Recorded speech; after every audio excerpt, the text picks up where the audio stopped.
Olá pessoal, sejam bem-vindos à nossa primeira aula do curso, né? Nossa primeira videoaula, mais especificamente.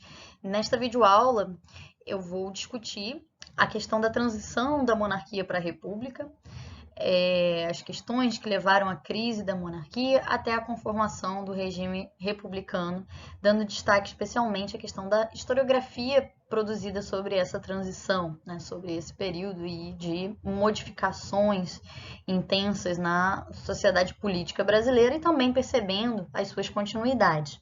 Como eu falei com vocês anteriormente, apresentei no cronograma, o texto de base para essa discussão vai ser um dos capítulos do livro da Monarquia à República, Momentos Decisivos, de autoria da Emília Viotti da Costa, uma das mais importantes historiadoras brasileiras.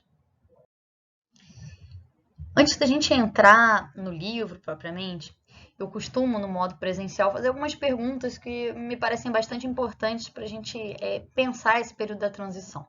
Por quê? Porque são perguntas que expressam vários sensos comuns, ideias que acabaram ficando entranhadas e que a gente, de certa maneira, vai reproduzindo. Às vezes até mesmo como professores, e que a Emília Viotti ela ajuda a questionar, a colocar uma série de interrogações em relação a essas ideias que estão muito entranhadas no que diz respeito às causas do fim da monarquia, né? Existe uma série de questões aí que às vezes a gente se vê reproduzindo ou que aprendemos na nossa memória escolar, tivemos essa experiência escolar, em termos de explicações extremamente simplistas e, na maioria das vezes, completamente equivocada ao explicar o fim da monarquia. Então, eu vou dar aqui alguns exemplos, Por exemplo, uma das explicações que, inclusive, eu recebi durante minha época de ensino fundamental para o fim da monarquia foi o seguinte: a monarquia acabou porque o Dom Pedro II, especialmente a princesa Isabel, eram abolicionistas, e aí em 1889 foi feita a Lei Áurea, acabando com a escravidão. Os fazendeiros ficaram com raiva e aí eles pararam de apoiar a República e se juntaram com um bando de militares que deram um golpe, pararam de apoiar a República, não, desculpem, pararam de apoiar a monarquia, e se juntaram com um bando de militares revoltosos que foram e derrubaram o regime do coitado do imperador justo e abolicionista. Essa é uma das explicações relativamente recorrentes. Não sei se eu tive esse tipo de explicação por viver na cidade considerada cidade imperial, que é Petrópolis, no interior do Rio de Janeiro. Não sei se foi esse o motivo de eu ouvir esse tipo de explicação bem pró-monarquista, mas me parece que ela perpassa uma certa interpretação sobre o fim da monarquia. Inclusive, se vocês acessarem a página do Wikipédia sobre a proclamação da República, vocês verão uma explicação desse tipo. Os fazendeiros teriam deixado de apoiar a monarquia por ter tirado deles a mão de obra escrava. Então, aparece no Wikipédia. Não estou dizendo que o Wikipédia seja referência, mas o Wikipédia é uma enciclopédia, inclusive, considerada das mais precisas do mundo, a nível de enciclopédia, tá? Não a nível de conhecimento acadêmico, e ela transmite esse tipo de ideia. Então, a gente percebe que é uma ideia que está relativamente disseminada em meio à sociedade, e como a gente vai ver aqui no texto da Emília Viotti, ela está bem longe de corresponder à realidade. Então, vamos dar uma olhada, a partir do que a Emília Viotti fala, quais seriam, de fato, as causas para o fim da monarquia, o que mudou, em que termos se dá essa crise do fim da monarquia, e também a gente vai perceber, conforme fomos estudando, as interpretações que foram sendo criadas no decorrer do tempo, pela historiografia, pelos especialistas, por aqueles que viveram também um período, e como elas foram influenciando nesse imaginário em torno do fim do regime. Deixa eu começar apenas mostrar aqui para vocês um quadro, que é o quadro da Proclamação da República, que está na Pinacoteca do Estado de São Paulo. um quadro que é bem emblemático, né? A gente pode fazer uma análise de uma série de elementos aqui, né, nessa imagem, observando que sujeitos aparecem nesse momento aí da proclamação. Um quadro que é do ano de 1893, ou seja, 4 anos após a proclamação da República, e que traz toda uma representação sobre como isso se deu, né? Então, me parece que uma das primeiras coisas que a gente pode observar é que sujeitos são esses, né? A gente vê a presença de militares. A gente não vê multidões, a gente não vê bandeiras, né? Uma cena de revolta, nem mesmo uma cena de conflito bélico, apesar de ter essas armas aí posicionadas, a gente não vê nenhuma cena de conflito bélico. Acho que essa é uma questão também a refletir sobre, né, o quadro e pensar um pouco esse contexto da proclamação da República. O livro que nós vamos abordar é justamente esse que eu reproduzi a imagem aí, né, o da Monarquia e a República, Momentos Decisivos. E eu vou falar primeiro de uma maneira geral aí sobre o livro e as interpretações centrais da Emília Viotti da Costa, para depois a gente entrar em detalhes na questão mais específica do nosso capítulo, que é o capítulo da semana, o capítulo que a gente vai se debruçar e fazer a reflexão. Bem, uma primeira coisa que é importante a gente observar é que para Emília Viotti, a República ela se deu, né, essa proclamação, com base na conjugação de 3 forças, né? Uma parcela do Exército, os fazendeiros do Oeste Paulista, guardem, né, que esse é o principal grupo e a gente vai entender, né? Então, os fazendeiros do Oeste Paulista não são os fazendeiros em geral, né, mas os fazendeiros do Oeste Paulista, área que, já antecipando alguns pontos, aquela época era o setor mais dinâmico da economia, né, brasileira até então, e que não se valia, ou que ao menos não preponderava, a utilização de trabalho escravizado. Então, por aí a gente já viu que aquela história dos fazendeiros escravistas republicanos não cola, né? E o terceiro elemento, essa presença de representantes das classes médias urbanas, profissionais liberais, pessoas intelectualizadas, né, que também estão presentes aí na organização do Partido Republicano e na arquitetação, na preparação aí né, desse golpe republicano, dessa transição republicana. Uma outra questão relevante para a gente pensar o texto da Emília Viotti é pensar a questão dos significados da República, né? O que teria mudado?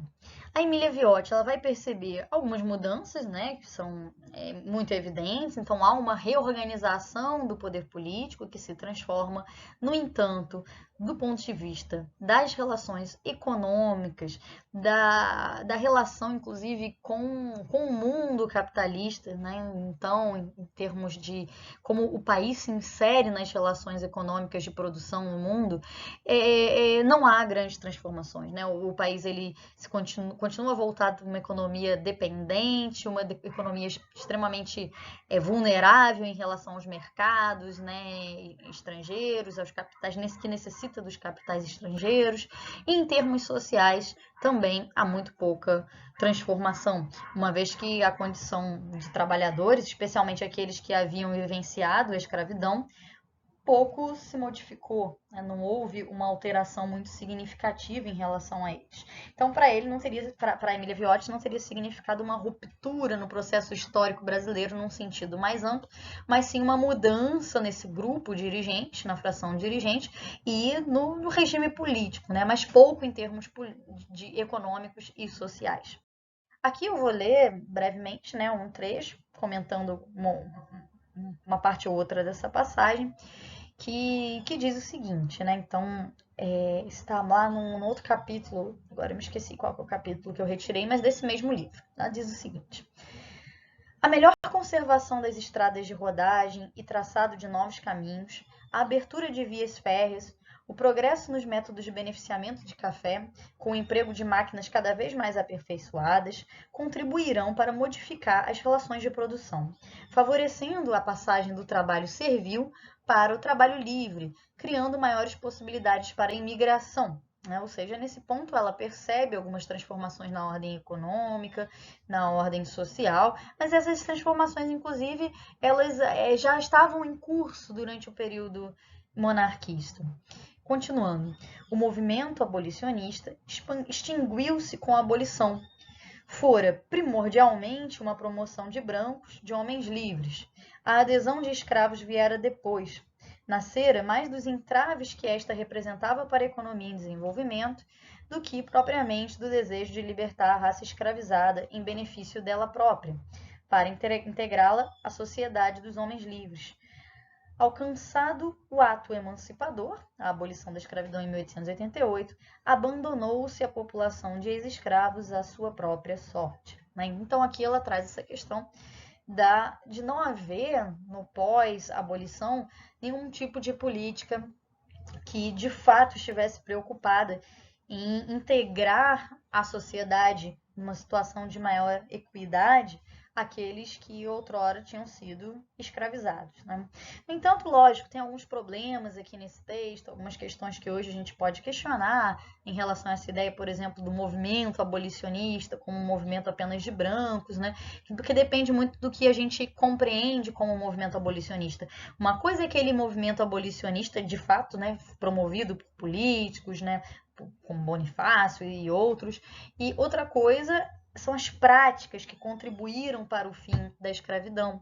Práticas como a formação de quilombos, né, as fugas, que inclusive possibilitaram as formações de quilombos, as práticas de resistência cotidiana que se davam, as revoltas nas fazendas, que essas práticas, ainda que não sejam vistas como esse movimento abolicionista, tiveram uma grande contribuição para o fim da escravidão.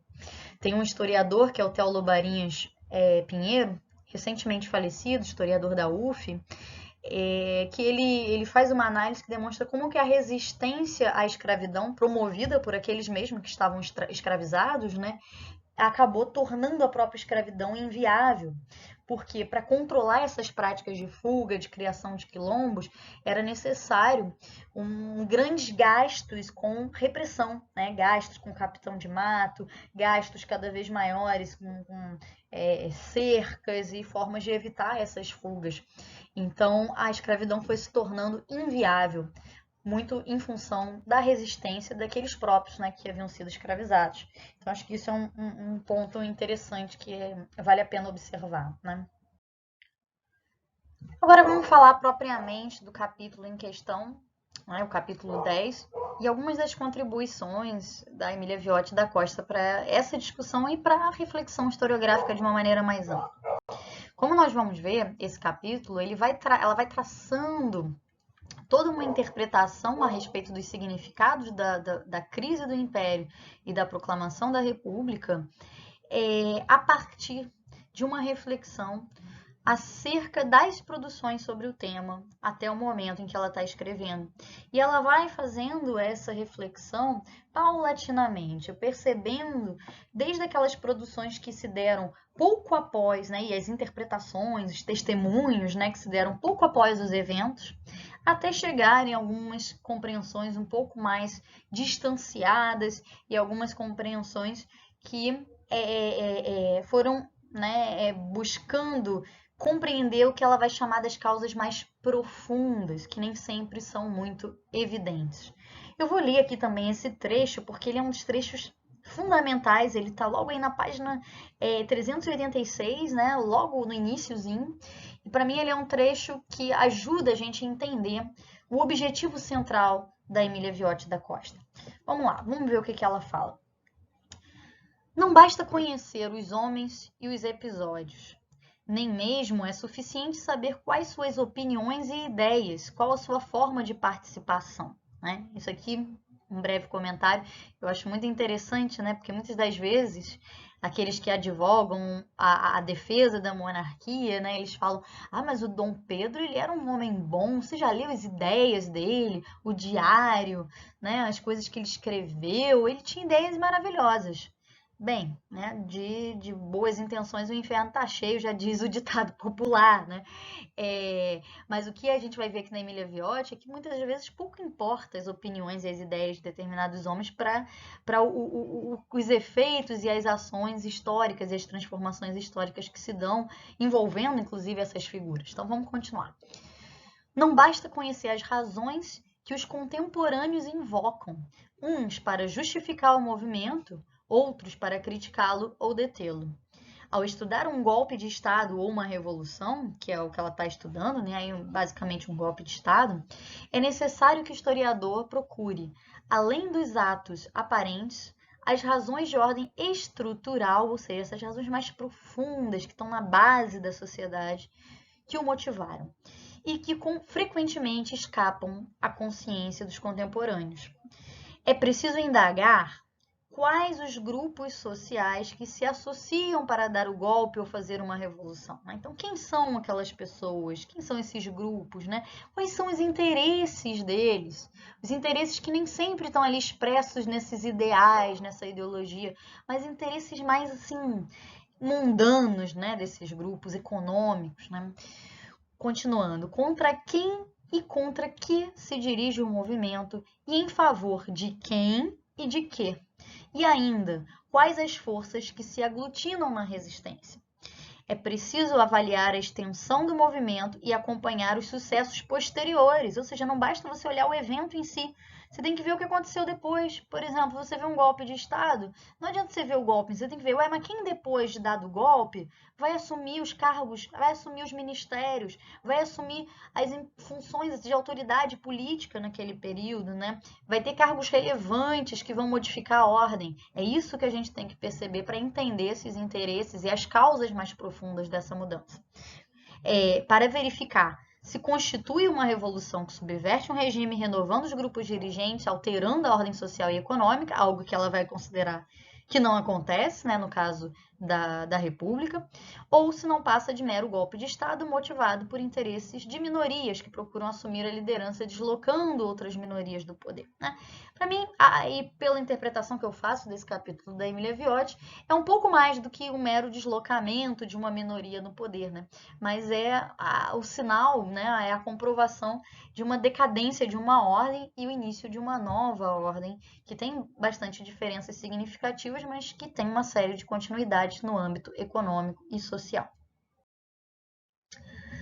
Então vamos lá, né? Vamos iniciar aí a discussão, trazer algumas perguntas que são relevantes para quando vocês, ou melhor, espero que vocês já tenham ao menos iniciado a leitura desse capítulo, mas que é importante vocês terem em mente essas perguntas aqui conforme vocês estiverem lendo, né? Então uma das coisas que é importante observar, como a Emília Viotti estrutura o seu capítulo, né? E qual o objetivo dela com essa estruturação? O que a autora deseja evidenciar?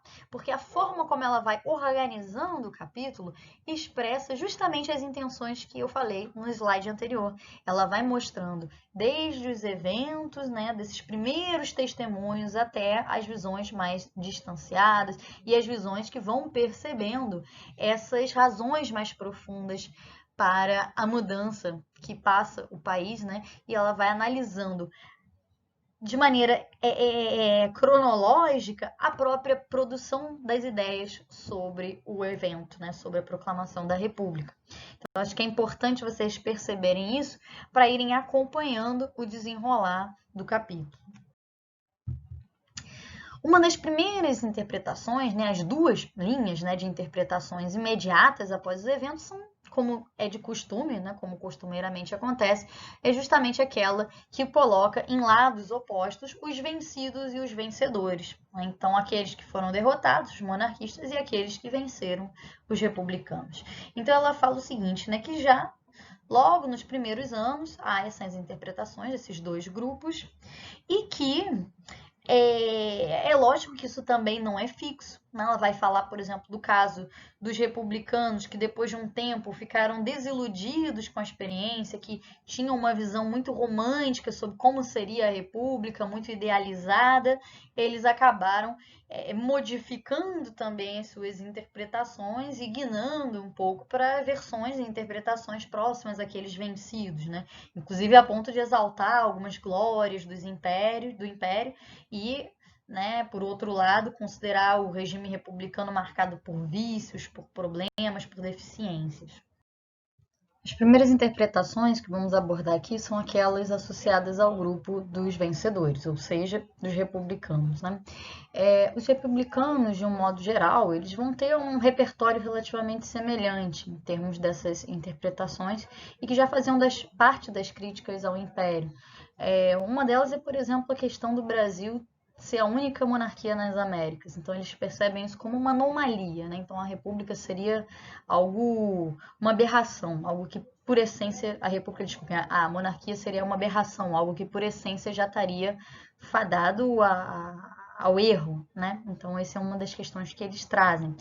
E fazem também um resgate histórico, um resgate que, inclusive, busca determinadas revoltas e experiências ainda do período colonial, como é o caso da Inconfidência Mineira, que é alçada, né, é um símbolo aí da luta por um regime mais justo e correto, e que evidenciaria que a República sempre teria sido, ainda desde o período colonial, uma aspiração nacional. Além disso, eles vão focar várias críticas em relação aos equívocos, ou considerado autoritarismo da monarquia, como, por exemplo, a questão da presença do poder imperador, que era um poder que atribuía ao imperador o direito de intervir nos demais poderes e limitar o exercício dos demais poderes, então cerceando assim a liberdade, com isso prejudicando a nação também.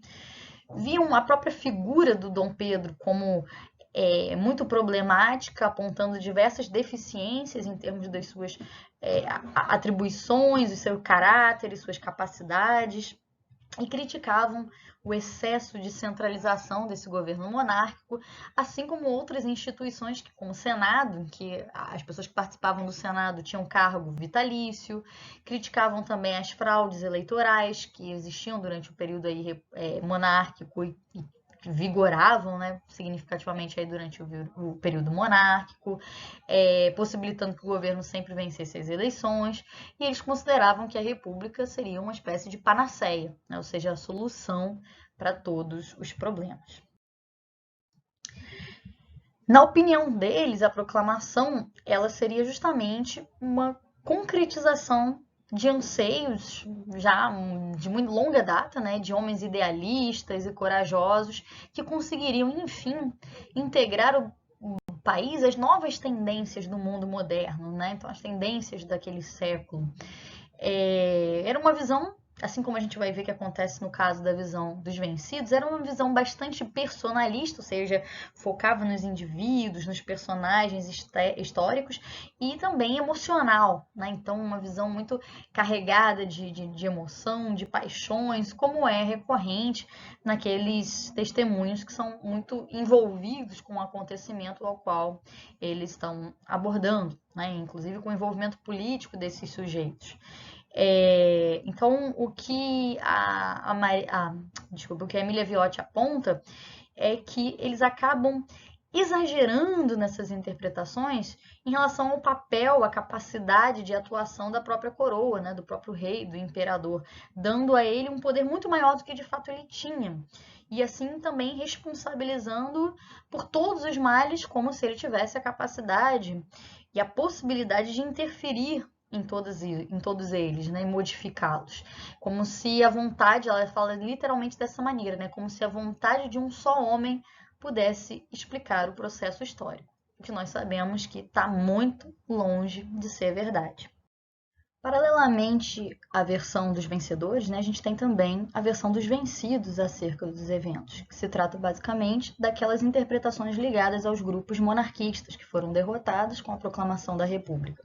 Esses grupos monarquistas eles vão se expressar em livros, panfletos, em manifestos, inclusive protestos, né, divulgados pela imprensa à época, a imprensa chamada de sebastianista, que tinha essa relação com a monarquia. E o que eles diziam? Né? O centro aí da crítica deles era acusar a implantação do regime republicano de ter sido um mero levante militar que está completamente apartado da vontade popular, da vontade do povo. Né? Então, é fruto de uma indisciplina nas classes armadas e que teria contado também com o apoio de alguns fazendeiros que estavam revoltosos, insatisfeitos com a questão do fim da escravidão. Né? Então, por aqui a gente já vê que essa versão aí dos monarquistas, ela, mesmo eles sendo derrotados, ela de alguma maneira perdurou. Ela se estende de alguma forma num certo senso comum que foi esse, né, criado em torno da ideia de que estão se vingando da monarquia por ter acabado com a abolição. Mas como eu já antecipei nos slides anteriores, a questão é bem mais complexa do que essa e passa distante disso. Além disso, eles diziam também que o regime monárquico era as mil maravilhas, né? O regime monárquico trouxe ao Brasil 70 anos de paz, tanto interna como externamente, o que a gente também sabe que não procede, uma vez que a gente tem períodos de guerra, inclusive a Guerra do Paraguai. Teria garantido aí a unidade nacional, o progresso, a liberdade, um grande prestígio do Brasil frente às demais nações do mundo, especialmente as nações ocidentais, né? E que meramente um ato, um motim militar teria derrubado isso, substituindo por uma ordem que seria completamente o oposto disso aí, uma ordem de insegurança, de desordem, que não conseguia manter um equilíbrio econômico-financeiro e que ainda estaria marcada por um elemento aí de autoritarismo. Ou seja, a gente vê que a acusação de autoritarismo aparece nos dois lados. Então, tanto os republicanos acusam a monarquia de autoritarismo através das suas instituições hereditárias ou vitalícias e o uso, por exemplo, do poder moderador, como os monarquistas acusam também os republicanos de instaurar uma ordem que também, né, restringiria a liberdade individual. Essa acusação a gente percebe aí dos dois lados. Mas o que a Emília Viotti traz é que houve também, ainda à época, né, em meio a esses testemunhos, né, porque aqui ela está tratando de fontes que estão muito ligadas, né, são fontes de testemunhos, são pessoas que estão vivenciando o processo e interpretando ele à luz das suas opções políticas, seus envolvimentos político-ideológicos, né? Então, ela traz um caso que estaria um pouco mais distanciado, justamente porque estaria menos comprometido com os dois lados em oposição, que seria justamente um viajante. Esse viajante, que é um viajante francês, o Max Leclerc, ele percorreu o Brasil justamente nesse período da proclamação da República e escreveu esse livro que eu reproduzi aí a imagem do lado, né, que é a Cartas do Brasil. E nesse livro ele deixou algumas impressões que vocês vão perceber que são bem, como é que eu vou dizer, não são aprofundadas, mas que manifestam já algumas pistas para a gente entender aquilo que a Emília Viotti fala, que são as causas mais profundas para a transformação que ocorre na realidade política brasileira no fim do século XIX. Vou ler então aqui o trecho que a Emília Viotti menciona, né, essa passagem aí do Max Leclerc. Ele diz o seguinte: Deodoro desejava apenas derrubar um ministério hostil. Era contra Ouro Preto e não contra a monarquia. A monarquia caíra, colheram-na sem esforço, como um fruto maduro. Falara-se em cumplicidade dos fazendeiros, mas, a seu ver, a verdadeira cumplicidade era a do silêncio e da força da inércia. Prestem atenção nesse trecho aqui, que é bem interessante. O edifício imperial, mal construído, edificado para outros tempos e outros destinos, já não bastava às necessidades dos novos tempos. Incapaz de resistir à pressão das ideias, das coisas e dos homens novos, já se tornara caduco e tinha seus alicerces abalados. Então, para Emília Viotti, esses trechos aqui que ela cita do Max Leclerc, eles evidenciam essa decadência. Então, a monarquia está decadente. Esse edifício imperial, ele foi construído, ou seja, essa estrutura, essa institucionalidade política da monarquia, ela foi construída para outro período e para outros destinos, né? Que se modificaram, que não estão mais aí presentes. Então, em função disso, eles não bastam mais a necessidade desses novos tempos. E é por conta dessas mudanças que ele se tornou obsoleto. E ele estava frágil, né? Estava abalado os seus alicerces, ou seja, a base desse edifício, a base para construir, né, essa institucionalidade monárquica estava abalada, ela não tem mais as suas bases. Então, ele não chega a mencionar de maneira mais explícita, mas o que ele evidencia e que cabe a continuidade, né, em termos da análise acerca disso, é o que é isso que foi abalado? Que base era essa? Que alicerces são esses que foram abalados? Então, um outro momento aí que ela fala também, né, de que não foi a cumplicidade dos fazendeiros escravistas, né, mas o silêncio e a força da inércia. Por quê, né? Por que esses fazendeiros escravistas estão inertes? E aí Emília Viotti vai demonstrar porque eles próprios eram a base do império e eles se tornaram decadentes. Eles foram ruindo, sendo substituídos por outro setor mais dinâmico, que eu já estou antecipando, né, a resposta para isso, que é o setor cafeeiro, mais especificamente do Oeste paulista. Como a Emília Viotti fala logo na abertura desse capítulo, para a gente compreender os processos, as transições, é importante não apenas focar no evento em si, né, no momento da transição, aquele marco, no momento de aceleração da história, mas perceber também o que ocorre posteriormente a essa transição. Né? Porque, uma vez que a gente consegue identificar que grupos se beneficiam, quais interesses passam a valer após esse período de transição, fica mais fácil compreender também as causas, os porquês dessa transição. Então, os primeiros anos aí da República já evidenciam algumas questões que são fundamentais se a gente quer entender esse processo de uma maneira mais ampla. Então, uma das coisas que ela aponta é o seguinte: houve, né, a formação de um grupo republicano, só que esse grupo, essas forças que momentaneamente tinham se unido, elas começam a entrar em choque. Então a gente começa a perceber que os diferentes grupos que confluíram para a proclamação da República, em meio aos quais a gente tem esses representantes do setor progressista da lavoura, né, que são os fazendeiros de café das áreas mais dinâmicas e produtivas, e aí, né, se trata basicamente da região do Oeste paulista, alguns elementos ligados à incipiente indústria, né? A indústria ainda é muito caudatária da própria produção cafeeira, profissionais liberais e militares, que eu mencionei anteriormente, que correspondem a essa classe média urbana, né? Eles nem sempre, ela aponta, tinham as mesmas aspirações, os mesmos interesses. E esses conflitos, né, de interesses começam a ser percebidos nos primeiros anos da República. Então a gente vai perceber a partir desses conflitos também como que se dá esse processo mais amplo e vamos perceber também quem que vai se beneficiar dessa transição, dessas modificações que estão passando no país, né, à época, ao final do século XIX. É emblemático que, no primeiro momento, o momento que se segue a própria proclamação, a gente tenha um período de governos que ficou conhecido justamente como a República da Espada.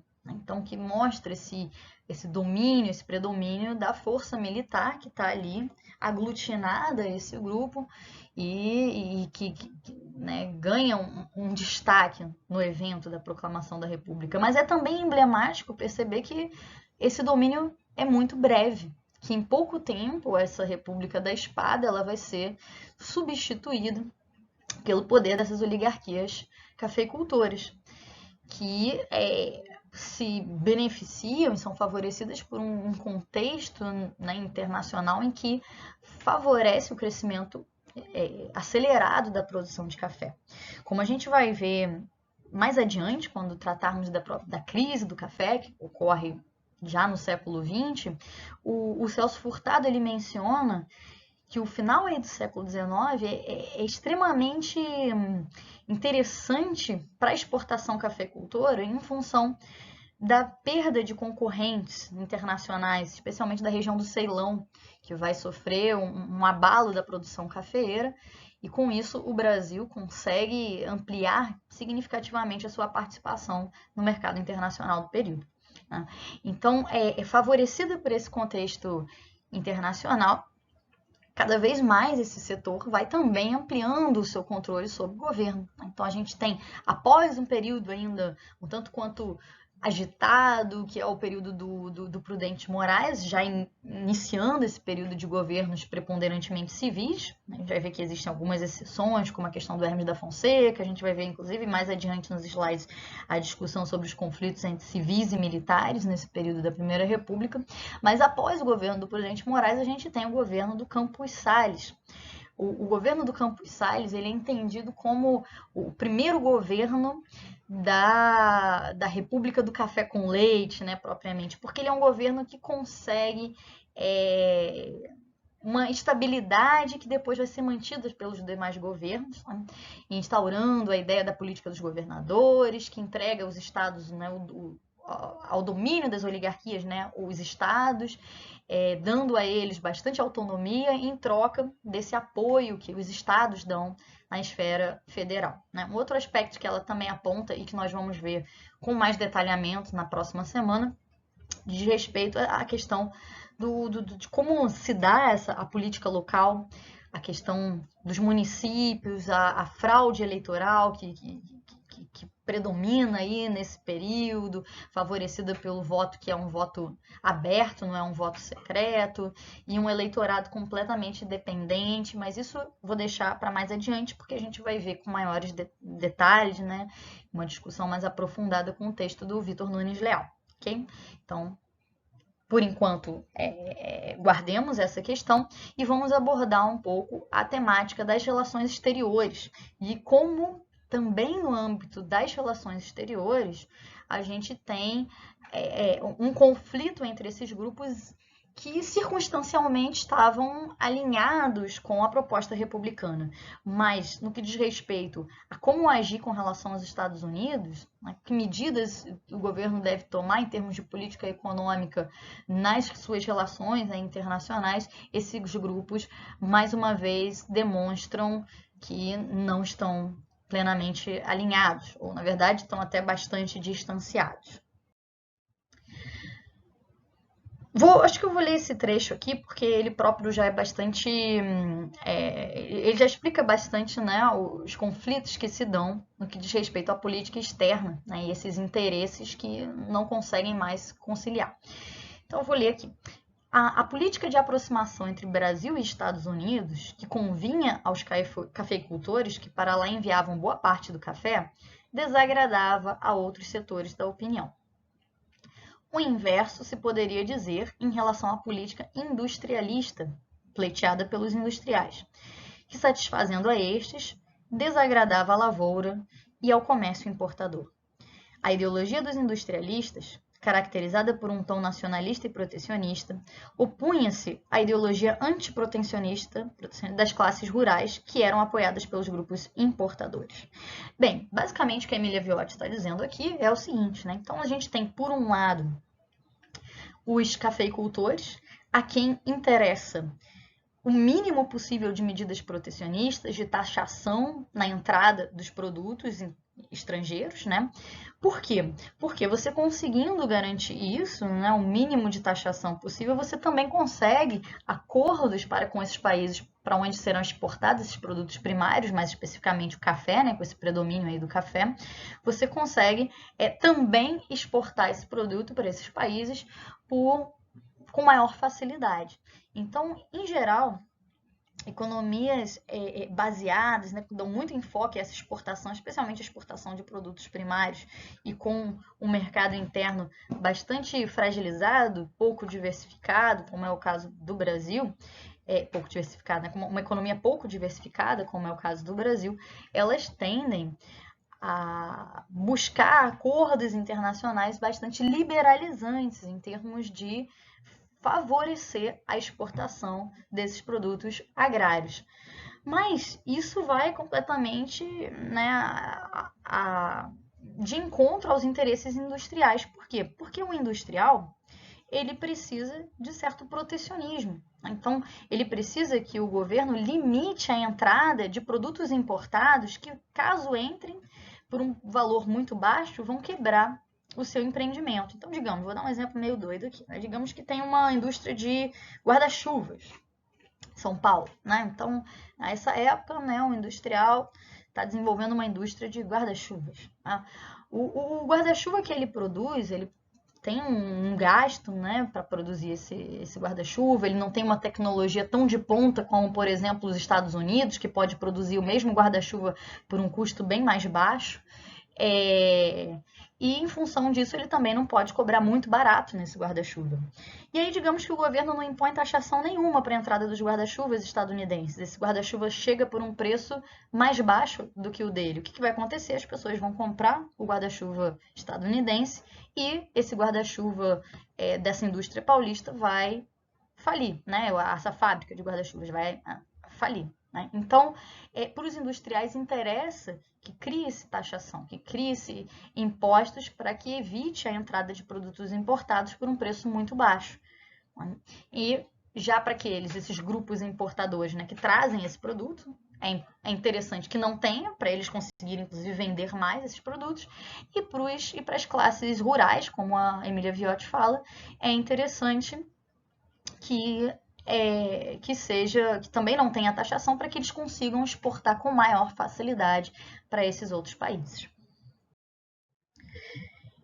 Um trabalho que demonstra essas tensões em relação à política externa, e que é mencionado pela Emília Viotti, foi o livro A Ilusão Americana, publicado em 1894 pelo Eduardo Prado, em que ele traz uma série de críticas, né, de argumentos contestando essa maior aproximação com os Estados Unidos, em termos de criar uma política externa de liberalização econômica, né, para a entrada desses produtos dos Estados Unidos no país. E ele reflete uma série de repercussões que esse tratado gerava para o Brasil, né, esse tratado de liberalização econômica. Apontando especialmente como várias empresas, várias firmas tinham sido prejudicadas por essa medida, vários industriais e negociantes expressando seu descontentamento por meio da imprensa, né? Um tratado entendido por esses grupos como desastroso.